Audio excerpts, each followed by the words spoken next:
नमस्कार, आप देख रहे हैं GVN 24 न्यूज। मैं हूं आपके साथ में आस्था चौहान। आइए रुक करते हैं आज की खबरों की तरफ।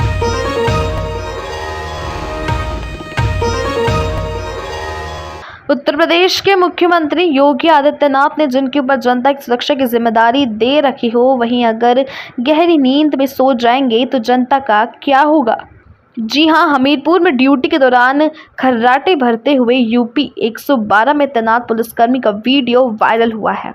यूपी 112 की गाड़ी नंबर 1216 में तैनात है ड्राइवर रामचंद्र के ड्यूटी के दौरान गहरी नींद में होने का वीडियो सोशल मीडिया पर इस समय खूब सुर्खियां बटोर रहा है।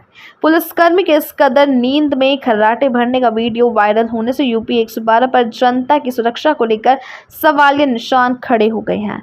वहीं इस प्रकरण पर क्षेत्र अधिकारी अनुराग सिंह का कहना है, वायरल वीडियो की जांच की जाएगी। जांच के पश्चात आवश्यक कार्रवाई की जाएगी। पूरा मामला सुमेरपुर थाना क्षेत्र के चंदपुरवा बुजुर्ग के हनुमान मंदिर के गेट के पास का है।